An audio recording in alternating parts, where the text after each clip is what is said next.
everybody. This is Amazing Fantasy Football. I am Josh, and that guy over there is Chris, he is Chris. And how you doing today, Chris? I'm excited. I'm stoked. I'm Yeah. I'm glad we're on Yeah. schedule this week on the particular weekday that we Well, record. last week was a little Yeah. different. I had some external factors hmm that I just really needed to. Yeah. And we got good news and bad news Um. there, but I digress. Yeah, I'm Yeah. super Yeah. excited about another very important, actionable advice show with wide receiver rankings. And that's what we're here to talk about today is some early wide receiver rankings and how Chris and I different. And I think maybe we didn't talk about this before we started recording, but I think maybe it's okay to realize that we're not here to convince each other. We're just more here to defend our stance, hmm right? And I Yeah, think cool. I think we've even gotten better about it over the past two shows. I think the last one Because was I'm a on very point. stubborn mule and I will not budge. And you're just yeah, hmm you're Chris.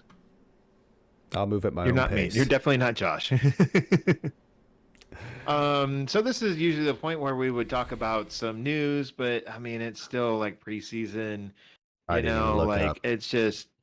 I think I got a I little mean it's like Jamar Chase hype pre-preseason piece. right I think now I is got what it is. exactly. I think I got a little Jamar Chase hype piece today. But other than that, that's about it. It's hype Yeah, that's and all it is. It's just like hype stuff. yeah. Like Chase Claypool Unless could be like the could be the next yeah, god of wide yeah. receivers, and Unless somebody you pulls a know hamstring um, playing a pickup game in their driveway or something, we'll let you know. You know. James Robinson is going to be the bee's knees this year. Like just stuff like that. I mean, it's Oh, nothing really whatever. to report on. So until we get some hard news, or at least some I don't know non-fluff pieces. Let's put it that way. Let's move forward with some rankings. How about that, Chris? Sound I'm good to ready. you? I'm ready for it. Cool, cool. So, who's the first guy you want to talk about? First guy I have on the docket is a combo. We like to fit in our medium-sized combos here. We got actually this would be a large. We got Amari Cooper, CeeDee Lamb, and Michael Gallup kind of as a group here. I'm going to Hmm. focus on Amari kind of at first because that's kind of where me and you differ. I think I got some old And so to put it into context, I have CeeDee Lamb at 11. You have him at what, 14, right? Yep. And you have Amari Cooper at 11, and I have him at 20. And then we both have Michael Gallup more or less in a coffin in a graveyard. That's a bit of an exaggeration, but it's also fair because yeah, Well, I mean, it's my statement. And I'll sort of I'm stand by sticking it. to it. I'll point over there and be like, it's my statement's over there somewhere.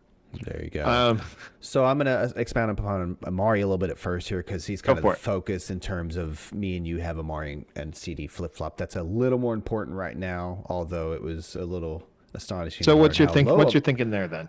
how low you have Amari. That was kind of astonishing there. But just a couple quick stats for those folks at home who may not be looking it up. Amari had 92 catches, 1,114 yards, and 5 touchdowns. CD had 74 catches, 935 yards, and 5 touchdowns. Remember, folks, this was without Dak for most of the year.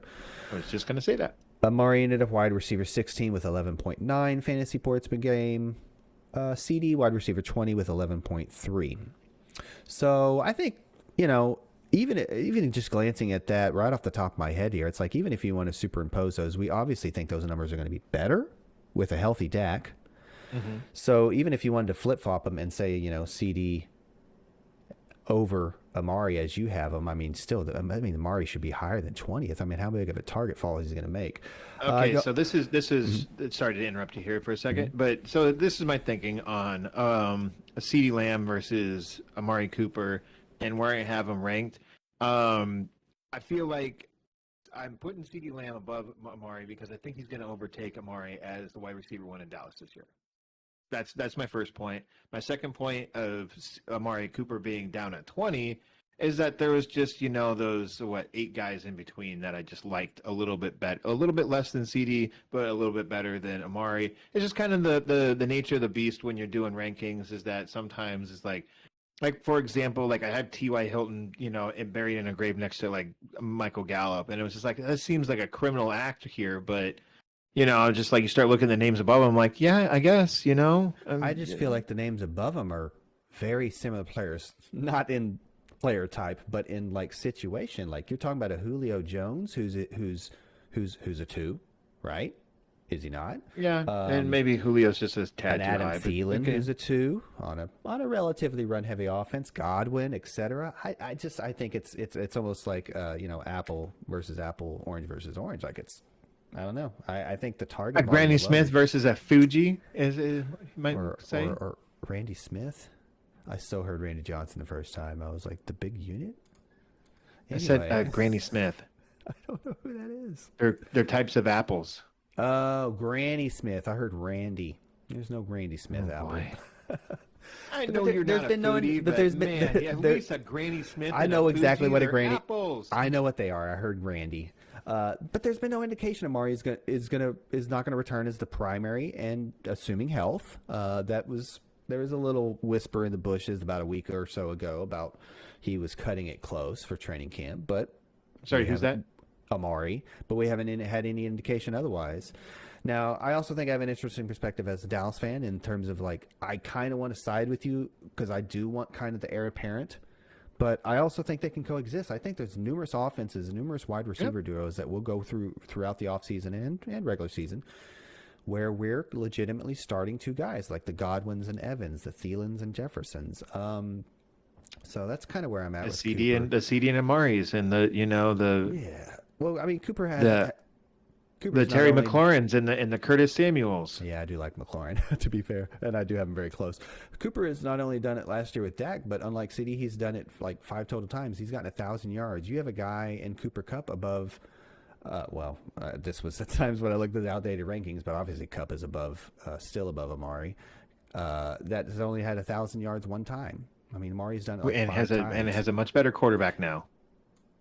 I know, but so does Amari. A much better quarterback. Yeah, and so once again, I think that CD Lamb, I'm taking talent over situation, and CD Lamb is much more talented than Amari Cooper. Amari Cooper is not no slouch. Don't get me wrong, but CD Lamb is Yes. CD Lamb is you That's cannot funny. argue that he is the better all around wide receiver than Amari Cooper, right? I'm sorry, repeat that statement. I didn't catch it. You can you not argue that CeeDee Lamb is the better all-around wide receiver than Amari Cooper? Amari Not Cooper might necessarily be at this point in their careers. I might no. have a slightly different skill set, but I don't think there's many yeah, better it's route definitely runners in the CeeDee league Lamb, than dude. Amari Cooper. I think Amari Cooper is on a Stephon Diggs level of route running specifically. He didn't have the year Stephon did. I get it, but like as far as route runners in the league, easy top 5 for Amari, and that is not CD at this point in his career. So no, I think you can absolutely disagree with that statement. Now, I'll also make some other arguments, not only in this show and moving forward in the offseason, where it's like I'm arguing the younger talent of a receiver is going to take over. So again, as a Dallas fan, I want you to be right, but at the end of the day, I think he's going to come in with a strong target share and a high volume offense, and I see CD more as a high end wide receiver 2, and Amari as a low end 1. And maybe we should, wind it down with some Gallup talk. Where are you at with him? He's in a In a coffin pine baried box as you in a said. graveyard, over there somewhere. I think given your Amari, if that's if we were to be a show that statistically projected our players, Okay, I think Gallup would have to be higher. I think Gallup should be higher for wait. both of us. Was my last statement about that. Put your money where your mouth is. Oh, about Amari and CD? Yeah. Yeah. Total Now we're fantasy talking. points. Now we're talking. So for a Snickers bar, etc., total fantasy points on the board. Do it. Going on the board. Did you write it down? Literally, there's a board over there. We're gonna get. I'm We're gonna get Josh a webcam, and we're gonna have a board cam, and we're gonna switch to it so you can see Josh's sticky notes. That's what you literally just did, was it not? Yeah, I just wrote on a sticky note, and it's going to I go on my love bulletin it. board after we're done with the show. I'm not going to do it right now. No one needs to see me do that. I just don't think I think we're maybe kind of splitting hairs a little bit here in the sense that what? It's still a wide receiver too. It's fine. We don't have to I'm not trying to convince you. It's my personal rankings once again. I just don't think that it's that big of a difference. I think the bigger difference is that I have CD over Amari and you have Amari over CD. I'm not saying you're wrong. No, I I'm made that just, point at the beginning of the discussion. I thought it was more important to hammer down on why either of what were us you going to had say about one. Gallup? That was more or less it. I was just, I was saying with your 20th wide receiver 20 Amari ranking, I feel like that should give a little more volume to Gallup. And so therefore I think he should be higher, but I also think he should be higher for both of us. I think we're kind of forgetting about Blake Jarwin too. That's a really good point. And the backs as well. And yeah, we didn't really touch on it in tight end show too much, did we? It seems like several weeks ago, but no, I do like Jarwin. I don't remember. Do you know how much I've gone through in the last 2 weeks? I have no idea. It's still a good point about Jarwin, yes. So I think I'm good. Okay. On to the next. Let's move along to get along, up. little doggy, to the next guy, which we're going to be talking about some Darnell Mooney. This is going to be the last time I talk about Darnell Mooney because I have him at wide receiver 33. You have him at 48. I know that my Darnell Mooney argument is pretty much the same as my the same argument I make for Cole Kmet, but here's one last time that I'm going to say it. Mm-hmm. I mean, as you can see by my wide receiver 33, I don't have him projected as a wide receiver 2 or anything like that, and that's the low end of the wide receiver 3 range. And I'm not saying that it's like people need to take him at that spot, and I'm going to say that the same thing with one of the guys you're going to be talking about in a little bit. But this is definitely a rate like where I'm comfortable with taking him, and I think that by the time the end of August, the early September rolls around, these guys are going to be running up people's draft boards because in last year in 2020, Darnell Mooney, there was at times when you watch those Bears games, it looks like they were forcing the ball to Mooney. And I'm not really sure why they were doing it because sometimes I'm like, why would you do that? Like he's definitely covered. He's a deep threat, I think. I think there's a strategic approach to taking those deep shots. I was reading his draft profile when I was doing research for the show, and they were talking about him being a slot receiver. I'm like, he's like a 6'1", like 4.39 40 runner. Like, yeah, he's not the biggest guy in the world, but I don't know if that's plenty of size with that speed either. I agree. I mean, I understand teams sometimes they want a yak type of speedy guy. But I would agree that he's more of a downfield threat. That wasn't really his role in college. Agreed. Too. I think he's going to be an opposite side of the field as Allen Robinson, and with Allen Robinson there, he's going to pull a lot of coverage Allen Robinson way because he is, as of right now, the better receiver of the two because he has that veteran experience and everything. They're not the same type of guy, but they could be similar at some point.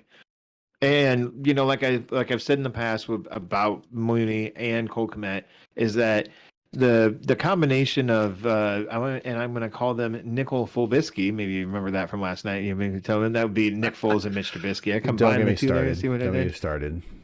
This isn't a show made for kids. This is a kid-friendly show. I said Nickel Fulbisky. What is that? Like that's not. There's nothing wrong with that.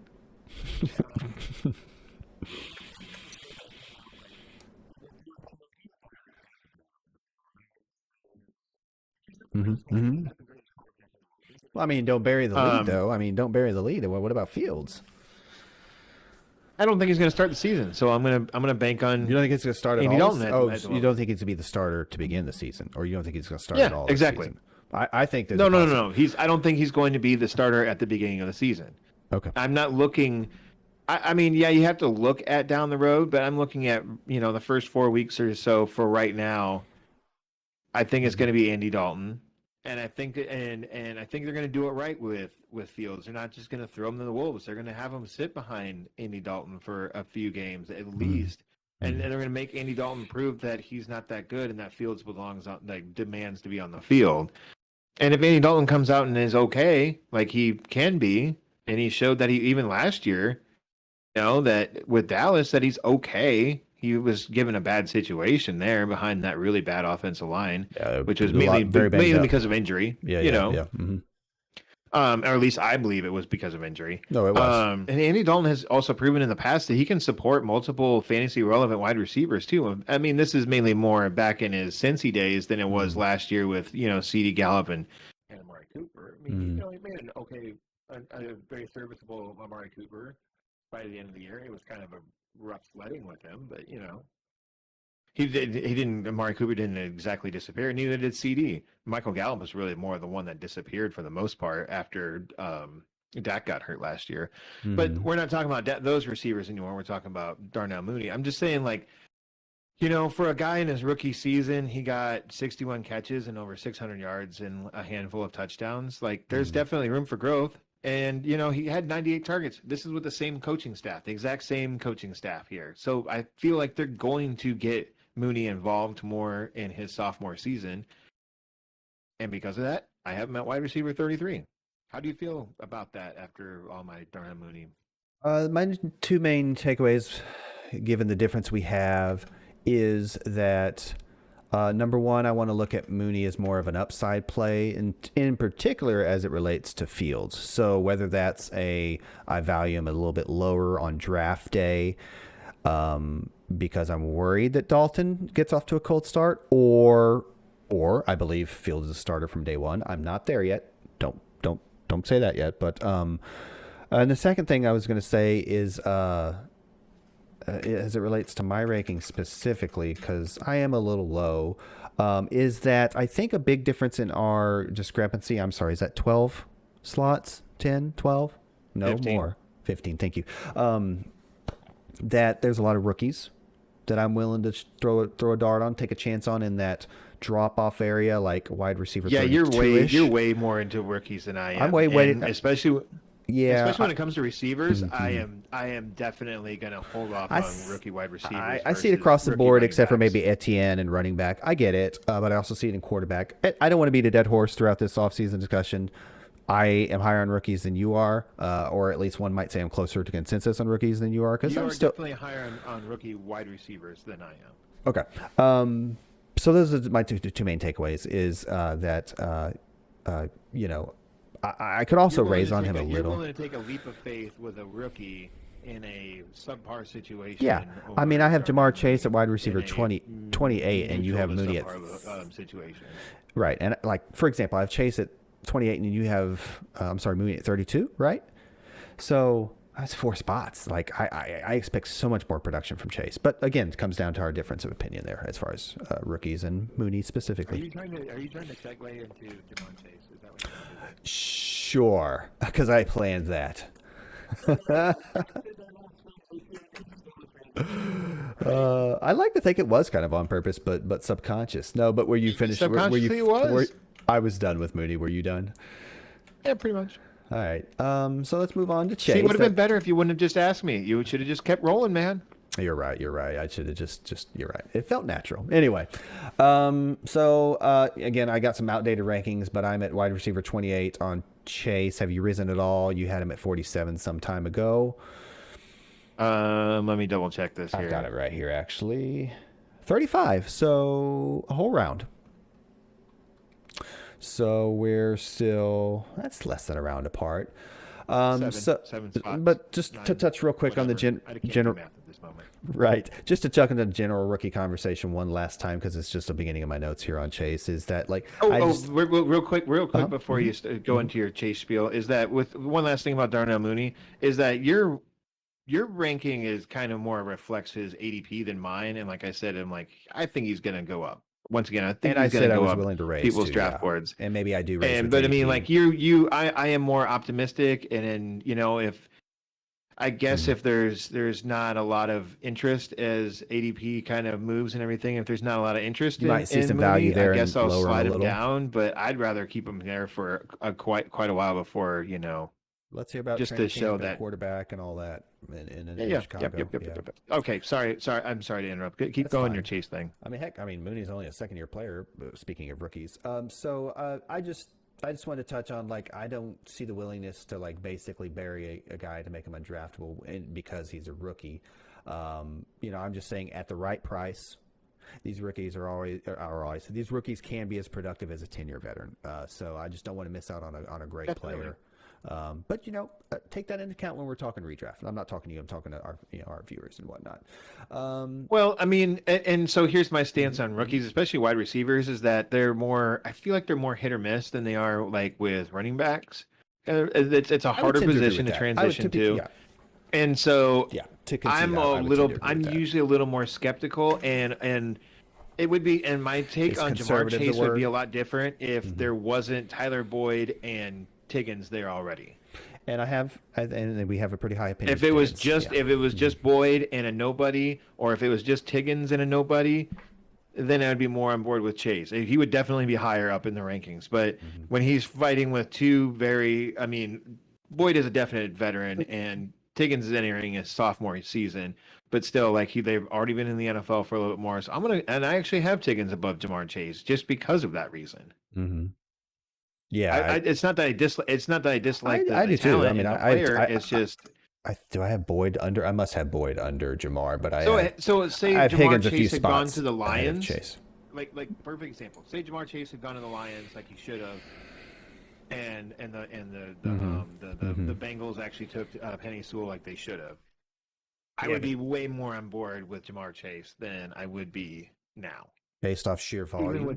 Even with a Yeah, that's what I'm getting at. But based on sheer volume, that would have to be your approach there. Yeah, it's a bad team. I think this offense is going to be the same talent. He just has a much better situation. I think he has a better situation in Cincinnati because he's going to be the key cog of a much, much better offense. I don't think so, but that's fine. And a much better quarterback. But I say I digress. Actually, I'm not going to digress. I'm going to I'm going to keep talking about Jamar Chase. No. So I think the big kind of knock, not only on the move, IRL, the draft pick that the Bengals actually made in Jamar Chase, but also in fantasy terms, because one could make the argument they should have gone offensive line to protect Burrow and keep him upright, throwing to the likes of Higgins and Boyd and whoever else they may have gotten in the second or third round as a pass catcher. But it's not like they didn't address O-line at all. But instead of addressing in the first, they took Chase 5th overall. They took Jackson Carman, offensive tackle, Clemson. In case you hadn't heard, Clemson's pretty good. He made third team all. Okay. He made third team all ACC in 2019, second team all ACC in 2020, and they added Riley Reif in free agency. Go Hawks! The obvious connection with Burrow is another good reason that people are going to take this narrative. It's a match made in heaven in terms of the historical season they put up. I mean, we all know he put up 20 touchdowns. That's like 10th all time, 1,780 yards, 14th all time. He did all this with Justin Jefferson putting up 111 catches and 18 touchdowns himself. Who was the third guy again? I didn't make it that deep, but I should know off the top of my head. It was Ruggs, wasn't it? No, that was no. Ruggs is Alabama. Fish. Jamar. Not Jamar. The guy I took in Dynasty. Terrace. Marshall, really? Oh yeah. I don't know if anyway, I think they did overlap because they didn't play in 2020. So, so that was with Justin Jefferson putting up 111 catches. I love the ideas of Tiggins and Boyd along with Chase, of course, taking this offense to the next level in 2020. I just touched on that a little bit. Top 10 easily as far as the offense goes, and Chase is going to be a huge part of that. He's played with amazing talent, and I think the Bengals did enough on the O-line, in particular at tackle, to keep Burrow upright and healthy. Chase is more valuable. He will end up more valuable than my wide receiver 28th ranking, probably at the end of the day, is where I'm at with Mr. Jamar Chase. Wow. All right. I'm going to need some more camp news on that one for me to start moving him. I think he's pretty much ceilinged out on my rankings unless I hear something a lot different. And I've been here from what I've been reading and seeing is that Tiggins is really impressing in camp. Once again, fluff pieces. So once again, there's offenses in the league like Dallas and Cincinnati and San Diego that can support, or Minnesota or Green Bay. Well, not Green Bay lately, but that can support 2 stud wide receivers. I think Green Bay could support many wide receivers. They just need some talented wide receivers. Yeah, they just need somebody to do it. That's why I kind of took that one back. I was like, go back a couple more years with Jordy and not Cobb's even a bad example. Yeah, I'm so far removed from that. It's bad. Maybe that. Anyways, let's move. Let's keep moving. Yeah. Let's keep moving. So that was your Jamar Chase thing. Let's move on to. Let's just get the meat of it out of the way, and we'll talk about some Pittsburgh Steelers here. There you go. You have Deontay Johnson at wide receiver 22, which is respectable and probably where he should be going. I have him at 45. We'll get to that in a second before you start flipping out. You have Jamar. You have Chase Claypool at wide receiver 33. I have him at 36. That's very close, but we're going And to that's talk your about him highest anyways Pittsburgh because receiver, just right? just just let us get there. Mhm. And you have Juju at 38, and I have him at 45. Now, here's the real kicker here, folks. As you can kind of tell, if you're just kind of mentally keeping along, I have Chase Claypool, the best best ranked Pittsburgh wide receiver, and followed by Juju, and then Deontay Johnson. You have it Johnson, Claypool, Juju. And here's my thing. Drops are not an official NFL stat. They are not. But according to Sports Info Solutions, they have Deontay Johnson at 16 drops last season. That's doesn't sound like a lot considering how much volume he had and everything. Mm-hmm. Because I know you're about to say this. Here's the thing about 14 of those 16 drops. Do you know where they came from? You know if they were short, medium, or long balls at all? Were they underneath the line of scrimmage, They were within wide 5 receiver yards screens? of the line of scrimmage. 14 of the drops were within 5 Your point is yards. they were concentration drops. Yeah, concentration is an issue, and that's one of my things I didn't say about Amari Cooper is that he has definitely battled with concentration problems. He's had boom bust games. The beautiful thing about that is you can coach it right out of him. Amari has definitely cleaned up his game over the past you can couple coach years. it right out of him, just like they will with Deontay. He'll be good. You can, but sometimes you can't. Mm-hmm. The guy was also benched because of his drops. Yeah. He was a pro about it. Like he took it in stride. Like he knew he was like, yeah, I know. And then he came back to the next game, drops. I think that I know that Chase Claypool is raw, but they do have some draft capital put into him. But this guy, he's a 6'4", 235 guy that ran a 4'4", 240. You know who that reminds me of? Megatron. Oh yes, and I love me some Megatron. I would marry Calvin Johnson and have his children if I was physically capable of doing so. He's helped me win a championship or two, so I kind of love him. I'm not saying that dag nabbit. I'm not saying that Claypool is Megatron or is going to be. He's definitely a much more raw prospect, but I think just because like Amari Cooper and CeeDee Lamb, I'm taking the talent over the actual guy. Like the other guy that has, yeah, it might be Deontay Johnson, it might be Amari Cooper. I'm going to take the talent of Chase Claypool and CeeDee Lamb over those two. I think Juju is I think you're unfortunately dismissing route running as a talent. These two. Deontay's a heck of a route runner, man. Like that's their claim to fame is separation, and they get open. They're not Claypool and CD. They're not these physical freaks, when you say talent, I think maybe just hammer down on that word a little bit. Like athletic talent, maybe. Space because of their footwork and their elusivity. Elusiveness. There we go. Versus just speed and physical, physical play. I got you. I know. Yeah, it's so two sides of the same coin, more or less. One side is technician, the other one is physical freak. Mm-hmm. I get it. Mm-hmm. I get it. I'm still taking Claypool and CD over those two. And then, is it just me, or does Juju just feel like a vanilla sandwich? Like it's just yeah. I had one statement I was going to make on him when you were finishing up, but go ahead. In terms of, he was the number 8 wide receiver was that to 2018, and that was obviously opposite of Antonio Brown. Yeah, that helped a lot in hindsight. Was it the Antonio Brown effect, or was it just Juju was in the right place at the right time? Has he slowed down a little bit? Like he didn't look the same last year. I think that's important to mention, right place, right time, because what I wanted to touch on most importantly is how one feels about Ben's health, or is he washed? I don't think he's washed. I think my rankings reflect that. Now, I don't think he's going to be Big Ben of old. I think they'd like to keep him a little better protected. I think his arm will return to some form, but I also don't think that he's going to be, shrugging off tacklers and launching it 60 yards down the field. He can't really do that anymore. I think Deontay is more your short option because he's a possession, route running type of guy who's going to help the offense matriculate the ball down the field. Yes, they run it. That's reflected in my Najee ranking. And of course, the offensive line is a big Question mark. device Let's just leave it at that. exactly. And I feel a little differently than you do there. And then I think the last That's thing fine. was I'm sorry, I forgot what your last statement was that I was going to touch on. You reminded me of. It's neither here nor there. That Deontay Johnson is crap versus. No. Just, It might have been volume. I'm I mean, being I had him hyperbolic. at 118 targets, 118 targets per year in his Right. short 2-year career. So there's something along those lines, maybe. But no, that's where I'm at with the offense as a whole.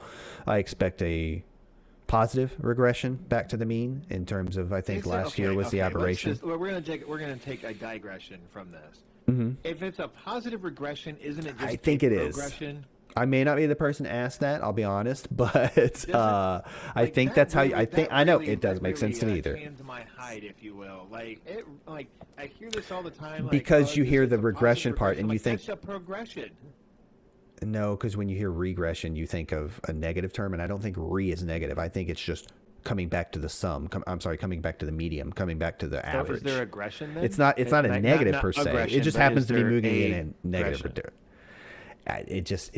Yeah, that's all I got. It just means if he's high and statistically average speaks that he's going to come down low, you think of regression, but it works the same way in the other way. It's regressing back to the mean. It's not going in a negative pattern. Does that make sense? So yeah, maybe we won't go into the ins and outs of positive regression versus progression here, and not while we're recording. We'll hash this out afterwards, and we'll get back to you next week about what is the correct statement to say. I say progression. Other people say positive regression. Let's move on with the day. Cool. Yeah. So more or less, just to kind of sum it up. I know I have Deontay Johnson too low, and I know ADP is going to be way different than me on that. But like I said, Claypool, talent, just sheer potential upside. Oh, sweet fancy Moses. Gimme. Okay, who's the next guy you want to talk about? Next guy I have to talk about. The next guy I want to talk about is Gabriel Davis. Gabe Davis, a guy I love. I've got him at wide receiver 47. I think I even am a bit on the positive side as far as consensus, but I think you have him. Is it a positive regression side? No, definitely not. Oh, okay. Did you raise a couple slots, or do you have him at wide receiver 32? I've got it right here. Why am I asking you? It's like 34-ish. Okay, right around. Okay, 33. He had great yards per catch, 17.1, but an awful catch rate at 56.5. He had 7 touchdowns. That's, I think, a big part of the reason why I'm also drawn to him a little bit. He's obviously a deep threat and has good size at 6'2", 216, but I don't like reaching almost 3 rounds for a guy without a guaranteed path to production, because not to mention, Beasley's still in town. He's going nowhere, and they did sign Emmanuel Sanders. He posted 82 targets, 61 catches, and 5 touchdowns with New Orleans last year.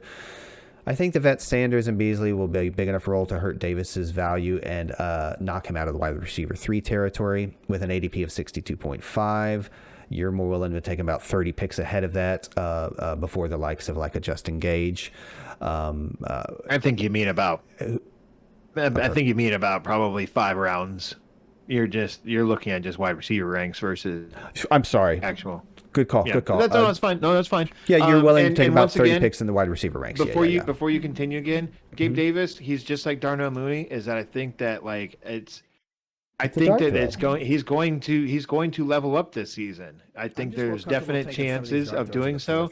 I think they let John Brown go because of what I know the team loves Gabriel Davis. They have came out and said that they really, really like him, and he's the reason why they let John Brown go. That and John Brown's constant injuries, but I think that he's going to step it up, and those numbers that he put up last season were just rookie numbers, and that he's going to be. Or I'm not going to be. He has the definite potential to be a wide receiver 3, and therefore I'm taking him as I'm going to look for him as that. If it means come draft time his ADP is way less than that, then I'm going to wait on him, but I will be reaching a round or 2 if it gets down to it, because I think that he has that potential, and that's why he's ranked right there. That's all. I don't know. I just feel like you're willing to take a Gabriel Davis. Like 30 picks for like a Russell Gage who's got 120 like almost like guaranteed targets coming his way. John Brown Not guaranteed. Well, yeah. I mean, we're all speculating here, right? Right. 51 targets. That's what John Brown had last year. Granted, John Brown is always in and out of the lineup, but Beasley's still there, and they brought in Sanders. Yeah, I know, but I think he had COVID, and then I think he had a hamstring problem as well. But Beasley's still there. Sanders is coming into town. I just can't see the volume being there for this guy. Not at the I wide think receiver the 3 one territory. thing that I don't care about Emmanuel Sanders being there. I think Emmanuel Sanders is he's on his last leg in the NFL. Do you think he gets cut? No, because I think they need the wide receiver depth, and I think they like his veteran presence as well. He's a good locker room guy, from what I've heard. I just don't think that he's going to be a stand-up, going to pass Gabriel Davis on the depth chart because of what he did in New Orleans last year, which wasn't much, not much. And that was with targets and catches. It was more than Davis, and it was a better catch rate, significantly better. But Davis did most of his touchdowns. damage in the end of the season, whereas Emmanuel Sanders did it throughout the entire season. I just don't think you could say the same thing about Davis, that he's going to get 120 targets or anything in that ballpark. I didn't say he was going to get 120 targets. I think he's going to need it. I don't think his touchdowns is going to be as good. I think they're going to be right about. I think he's going to get right about the same amount of targets with more, and his catch percentage will be better. And I lost my train of thought there. You think a repeat touchdowns?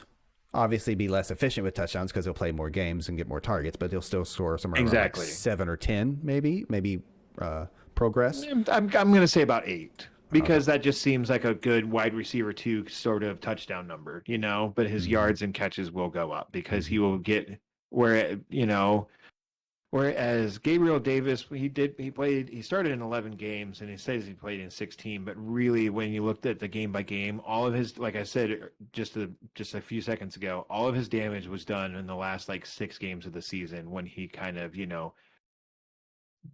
got closer to the NFL speed, So if you give him an entire solid season, that could easily get close to 900 to 1,000 yards with, 80 catches and 8 touchdowns. That's wide receiver 3 right there all the way, man.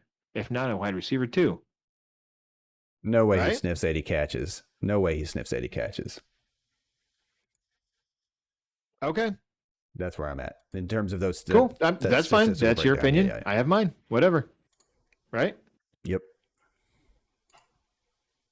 Cool. Next, was that me? No, that was me. You are up, sir. My next guy right there is going to be Curtis Samuel. I don't know why I'm doing Southern accent. Curtis Samuel, got him at wide receiver 45. I got him at 31. I'm still doing it, and I have no idea why. There we go. Got out of it. Good job. Sorry. A little tired. Curtis Samuel, he was a running back for more of a halfback for Ohio State back in the day. Yeah. Mm-hmm. And guess who drafted Curtis Samuel? Ron Rivera, the current Washington football team head coach. Oh yeah, they straight up brought him over. They were like, oh yeah. Well, I mean, but that says something about Ron Rivera. Ron Rivera has something good to say about Curtis Samuel, and obviously Curtis Samuel thinks enough of Ron Rivera to sign with the football team there. He was a second round pick too, so that's not bad. Let me see here. What else did I write down? Oh yeah, because and Ryan Fitzpatrick is the new starting cornerback in Washington. Did they draft a rookie? Did they draft anyone in the at wide receiver? Yeah, or is it still Kyle Allen and whatever? I don't believe so. Quarterback? Did you know that Curtis Samuel ran a 4.31 in the combine in 2017? Mm-hmm. I didn't realize he was that quick. Anyways, and here's my main thing about Curtis Samuel is that like these other guys, I think he has breakout potential here, and to kind of replicate what he did last year with the Carolina Panthers, maybe minus those 41 rushing attempts, and I think that a lot of that was due to CMC missing the majority of the season. And we all think really highly of, or at least the two of us think really highly of Terry McLaurin, right? So yes. Why can't we also think highly about Curtis Samuel as well? Ryan Fitzpatrick has shown over multiple teams and multiple years that he can support two very fantasy relevant wide receivers. In 2015, he did it with Brandon Marshall and Eric Decker for the New York Jets. Both had over 1,000, both had over 1,000 yards and at least 10 touchdowns. In 2017, he did it with Mike Evans and a fantasy relevant at times, Deshaun Jackson, Chris Godwin. Jackson was hurt, of course. Did it again in 2018 with Chris Godwin / Adam Humphries and Mike Evans. And to a lesser extent, he did in 2019 with Devontae Parker and a rookie, Preston Williams / Mike Gesicki. So, I mean, he can definitely support if he doesn't throw 20 interceptions like he can at times, there's definitely going to be a chance for Curtis Samuel to be very fantasy relevant. And I don't really think that Logan Thomas is really going to be that much of a factor. I know people are drafting Logan Thomas like he's going to be the bee's knees. He was good last year. Don't get me wrong. I don't want to take away I don't want to take away from Logan Thomas what he did last year. It's just that Ryan Fitzpatrick has a pretty extensive history of not using tight ends that much. He just doesn't favor him all that much. He'd rather throw the ball deep. And Logan Thomas isn't like a real deep threat kind of guy like a Gesicki or give me another a Kyle Pitts, if you will. Right. You know what I'm saying? Like, for sure. I think it's going to be Curtis Samuel. There's going to maybe be a mix of Diami Brown in there, the rookie that they drafted in the 3rd round, I believe it was. And Adam Humphries is still there too, and whatever. Adam Humphries hasn't really been that fantasy relevant since he played with Ryan Fitzpatrick before. So I think there's a real good chance of Curtis Samuel sniffing 1,000 yards this season. What say you, sir? I see you over there reading and looking and whatever. What you got? I would hesitate a little on the 1,000 yards receiving. However, what I'm looking at here is all he's done in the past 2 years. 2019 finished as a wide receiver 3. 2020 finished as a wide receiver 2. At least that's what I saw. 20 where did he finish? That's impressive. Furthermore, to your point, I am high on the Washington offense. I'm not going to give a ton of Logan Thomas pushback. I like him. I don't have my tight end ranks ready to go. I'm not trying to convince you, man. I'm defending. No. I'm telling you, I've been convinced in terms of I think he was just a product of a guy getting pushed down, a guy probably looking too much at ADP, and I've got him ranked right around there. So I've got, as terms of value, I might get a steal there, but no, I can almost guarantee he's going to come up for me in terms of a. Oh. Let me give you a couple names real quick to kind of both get me and you talking about it. So like put it into context a little bit. Yeah, like so a Tyler Boyd, perfect. If I'm going to be so high on Chase, maybe I could take a Samuel over a Tyler Boyd at wide receiver 32-ish. Now you go up a little bit further, and I've got the likes of Sutton and Chase. Now I'm definitely taking them over Samuel. So maybe his 45 for me. His 45 for me is going to come up maybe around the 30 bottom end wide receiver 3, like a Jarvis or a Robbie Anderson. I could definitely see a Samuel out producing them. Okay. I think Curtis Samuel and like really all three of these guys that we've kind of talked about here is that like Gabriel Davis, Darnell Mooney, and Curtis Samuel, they're all just good names to stick in the back of your brain. You don't necessarily have to agree with my rankings, but just stick those names in the back of your brain. So when you hit those like mid to like start to like get towards the double digit rounds, and even when you hit about round 10, like start looking at those names and be like draft. Yeah, if you're still sitting there, yeah. That goes. I mean, they're good names. If you went running back heavy early in the draft, they're good. I think they're going to be good names to have like on your bench that could easily be either bye week fill-ins or potential like absolutely every single week starters. Throwing Russell Gage in that same category because I think we ended up being so similar on him. I think we're way too. I think by the time the season rolls around, I think everyone's gonna be way too low on Russell Gage. I'm talking about every fantasy analyst. I think everyone is just forgetting about Russell Gage. Or another name to think about is Olamide Zaccheaus. I was going to go Darby. I just like his name. I was going to go Darby, the guy they drafted. Yes, I drafted him in the 6th. Yes, draft capital matters. That's not much of an investment, but I like what he did in 2019 because he didn't play in 2020. He seems like a touchdown grabber, a red zone guy, Okay. big guy. I mean, just Middle because a size. team didn't spend a lot of draft capital on a guy doesn't mean that he can't be a fantasy relevant player. I mean, always the first Mhm. name that comes to my brain is going to be Arian Foster. You can be critical about the move of getting Julio all you want, but I think getting rid of Julio, not addressing receiver in the draft, not really addressing it in free agency says something about Gage and Olamides and Pitts, quite frankly. But let's go ahead. I like how you said Olamides. Did I say it It's not wrong? his name. Yeah, I Olamide. tried. Olamide. You There's no had an S S on at the the end. end. Okay, No, good call. it's I did not. I Olamide did. Zacchaeus. Gotcha. Is it back to me now? As of the last time I heard his name pronounced. Okay, I think it could be something Right. different. Like. Right. Anyways, who do we got next here? Is it back to me? I'm Right. sure we're now running really long. I'm Yeah. going to Thank you. call Sorry. you out on. I'm going to call you out on Laviska Shenault. I know that some people have been saying Chenault, but as of me doing some research on him, it was phonetically pronounced out Chenault. So until I hear definitely like maybe that was out of date information as far as pronunciation, but yeah. So you have him at 35. I have him at 50. We all know that last season, Chenault was dealing with a little bit of injuries, and he also had Gardner Minshew and turkey neck. I'm sorry, I said turkey neck again. I meant Mike Glennon. And right, there was Jake Luton in there too, folks. Mm. Oh, right. Um, and I know I know, and like maybe I'm probably way too low on him, but I just kind of wanted to know take your temperature on him and why you got him up. So I mean, that's end of wide receiver 3 territory, which he Mm-hmm. easily could be. But I mean, just with and like he's probably going to be the slot guy, and they're talking about Travis Etienne being like lining up as a wide receiver and being like the third down receiving back and everything. Don't you think that maybe that hurts Laviska Shenault, or do you think that he's going to get some playing time over like Marvin Jones? Um, I think I've got reasonably high expectations of the offense, given Okay. how the spread is kind of converting over.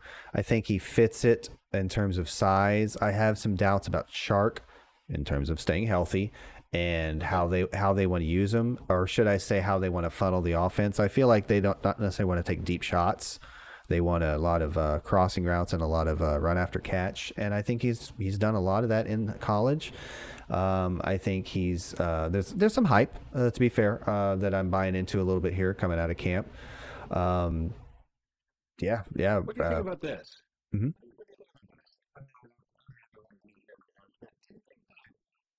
Are you thinking that maybe like Chenault could be like a Keenan Allen-esque style player if he like cleans up his footwork and his route running? Like he doesn't have to be Devontae Adams level of like footwork, but Mhm. if he gets somewhere in that neighborhood, and like I said, polishes his route running a little bit.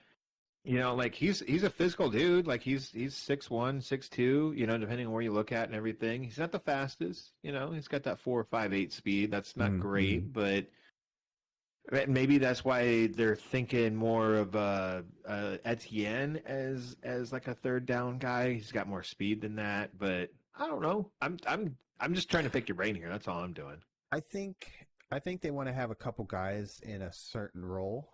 Mm-hmm. I hate to keep invoking the name because I understand Chenault's a bigger man, but Percy Harvin, and there was some discussion about Urban Meyer wanting the Florida receiver. Why do I always forget his name? And Darius Tony Kadarius Tony as every his kind time. of gadget. I would say gadget because that has a negative connotation with production. Not too gadgety, but the guy to play that role. A lot of hype coming out about Chenault is that he's excels at that. That's what he did in Colorado. So I'm seeing him as more of a focal point than Chark. And Okay. I think that backs can eat too through the air game, but I think they'll find creative ways to get Chenault the ball, but also win from the slot is how they're kind of using him. Okay. Cool. What say you about Odell Beckham here? You got him at 30, and I got him at wide receiver 22. Um, really?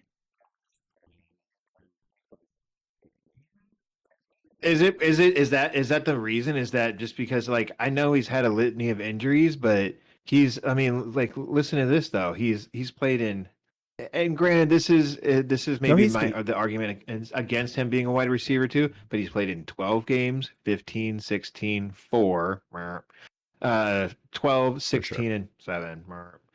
I mean, so yeah, he's been injured and he's been banged up, and when he plays, he's not bad. Mm-hmm. I mean, in 2019, when he played all 16 games, so all 16 games in that season, he had 133 Baker Mayfield targets, Okay. which I think that Baker Mayfield has definitely grown in a year and a half since then.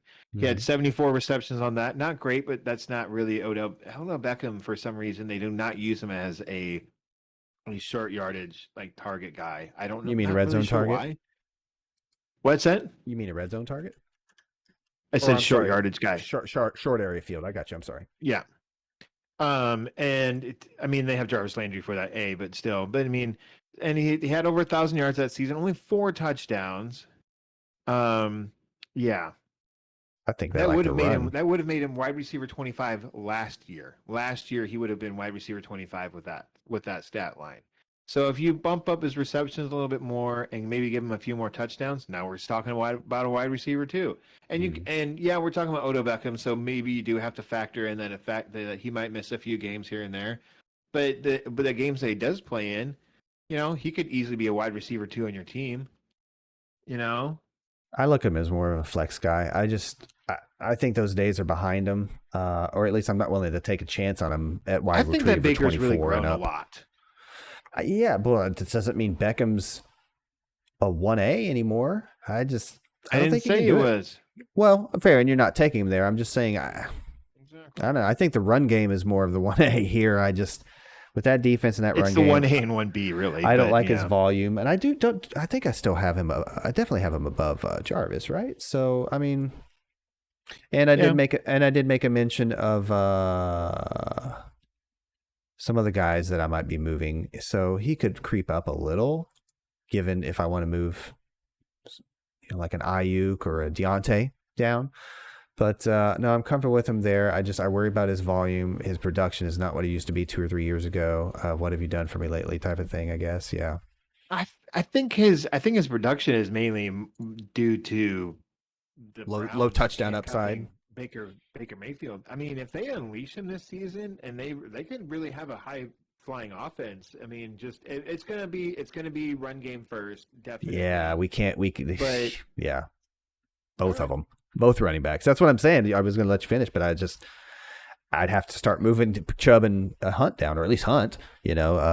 Obviously Chubb and a good fantasy receiver can coexist for sure. I think they want to run in the red zone, and he doesn't get the looks he used to deep down the field. I think you need to watch some Baker Mayfield game tape then, because he does get looks downfield quite a bit. And if you want to check out some Baker Mayfield game film, Yes. you can always check out my Ion video where my lighting is all weird and everything because I didn't know what the heck I was doing, but it does show good Baker Mayfield play and some For sure. bad Baker Mayfield play because it is there. But I mean, I'm not trying to like pimp that video too much, but it does, like, watching that stuff, I'm like, Baker can make some downfield throws, and they definitely targeted Odell Beckham downfield last season. So I'm not trying to bring him too much there, but Oh, yeah, I got you. I think it's going to continue to be the case until they implement Odell Beckham and can't run downfield very efficiently anymore, you know? So, whatever. I think that's it. I think that's all we got. That's the show, folks. Dude. That's the Goodbye. show. Goodbye. Peace Goodbye. out. No. So, Chris, I was thinking about this earlier today. Have you ever thought about going to prison? Thought about going to prison? Yeah. Like, do you think prison is really like how they depict it in movies? No, but I think it's really, really bad. I mean, just the actual freedom being taken from you is pretty significant. I think we, having all gone through isolation and pandemic, I think we can admit that, freedom's pretty cool. Yeah, I So mean, that like alone, no. I had a buddy who was in prison for like he did an extensive amount of prison time, and when I first met him, he was fresh out of the pen, and this dude was enormous. He Oh was wow. so jacked because it's prison and that's what you do. You don't have much to do. But he's like, yeah, it's not easy. I was like, really? And he's like, yeah. Pretty I never awful. asked him the question that was always lingering in my brain. I'm not going to go into that here, but um, yeah, I was thinking about going to prison earlier today, and I was like, is it really as bad as like, am I constantly going to be in trouble in like there's a threat of me getting shanked? Or, let me rephrase it. Is there a constant threat of the average person getting shanked if they go to prison? Me, of course, because I talk a lot of trash. So I'm Have you gonna get shanked if I go to prison. have you seen Oz from HBO? Like it's probably like 3 decades old now. Like it's from like the It was 90s. late '90s. I saw the very last episode, Mm-hmm. So have and you I've ever met seen a part of the first prisoner? Have season. you ever met a prisoner that was like, "Oh, that's so fake"? No, they're usually like, "Dude, that happened to me." It's So legit. yes, it is Yeah. awful. I made that up. I don't know. Note to self: don't go to prison, man. Duly noted. Yeah, duly noted. Don't go to prison. Probably. I mean, me specifically, I'm gonna get shanked. I'm so getting shanked. I go to prison. Anyways,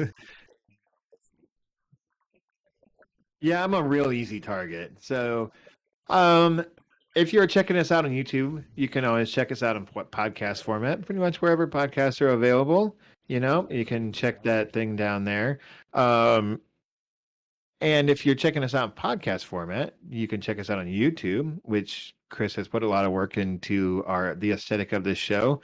Um, so you can give us a comment about what you think, how it looks, and I'm gonna just continue to trip over my words. Until next Subscribe. time, next So, week we will be doing a show that is called At the Right Price. At that's the right. Right It's Price. gonna be a good one. And you have to check out that episode next week and to find out what that means. It's kind of self-explanatory, I think, but in case you didn't get the thing there. Once again, tripping over the words. That means it's time to wrap up this show, Chris. Average draft price. Get it, folks? Right. Yeah, so John's tripping over his words. That means he's tired and it's time to end the show. Thank you for checking us out. We always appreciate it. Like, share, subscribe, wherever available. Leave us a comment and just say what's up. We appreciate it. And you can always email us at amazingffb@gmail.com to get it's Discord server invites. Man, we got to end this. I'm just tripping all over the place over these. My tongue is all. So until next time, folks. Have a good bye. See ya.